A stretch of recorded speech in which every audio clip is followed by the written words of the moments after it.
Finances, compte administratif 2018, l'heure du bilan. Comme chaque année à la même période, le compte administratif de la ville d'Avranches vient d'être clôturé et le budget prévisionnel 2019 voté par le conseil municipal. Le point avec Simon Jouot, directeur du pôle Finances et Développement, et Hervé Lenné, adjoint délégué aux finances, aux entreprises et à l'emploi.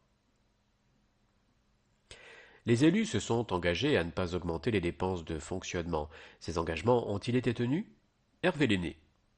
Oui, cette année encore, nous avons réussi à maîtriser les dépenses de fonctionnement en partie grâce à un grand travail de Simon Jouot. C'est-à-dire, Simon Jouot a mis en place une nouvelle procédure dans le cadre du budget primitif.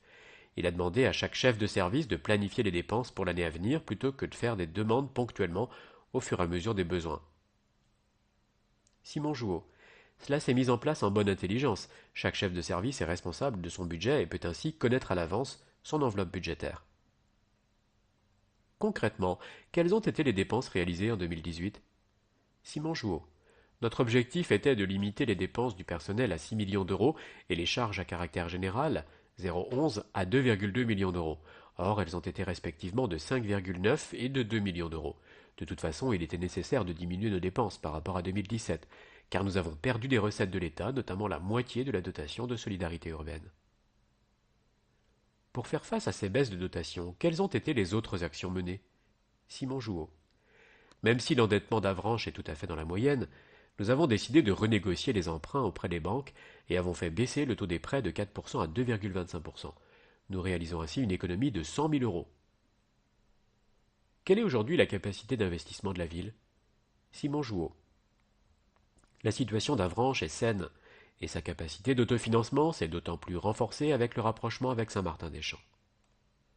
Notre taux de réalisation s'est élevé à plus de 80% en 2018.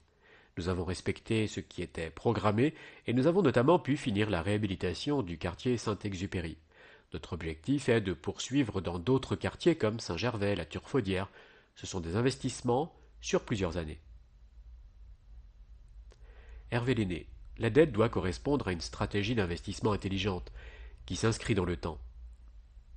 Réhabiliter un quartier, construire ou rénover une école en font partie. En 2018, la ville a beaucoup investi dans ses jardins et dans le quartier Saint-Exupéry. Ce sont de très bons investissements qui permettent d'améliorer le cadre de vie et d'attirer du monde, touristes comme nouveaux résidents. Cela s'inscrit dans la richesse patrimoniale de la ville. Et pour 2019, quelles sont les perspectives? Hervé Lenné. Nous allons nous concentrer sur plusieurs travaux. La réhabilitation du centre Abbé Pierre, en concertation avec les associations solidaires, le quartier Saint-Gervais et la rue Pomme d'Or, la voirie, la réfection des vestiaires du stade de Saint-Martin. Nous allons également entamer les travaux de la place Carnot et souhaitons avancer sur le cas de l'usine à gaz, pour laquelle une étude est en cours. Cet article ne concerne que les comptes d'exploitation de la ville historique d'Avranches et non Saint-Martin-des-Champs. Répartition des recettes de fonctionnement du compte administratif 2018.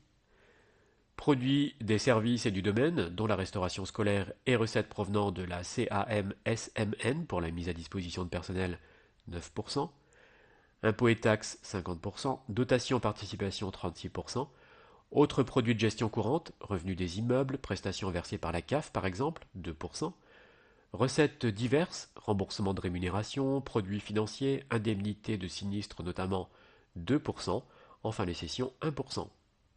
La répartition des dépenses de fonctionnement du compte administratif 2018, charges à caractère général 22%, charges de personnel 61%, atténuation de produits, autres charges de gestion courante 10%, charges financières 2%, charges exceptionnelles et amortissement 4%. Les recettes de fonctionnement 10 423 152 euros, les dépenses de fonctionnement 9 591 884 euros, les recettes d'investissement 4 292 073 euros et les dépenses d'investissement 2 964 848 euros, dont 1 372 081 euros pour la voirie urbaine et les eaux pluviales.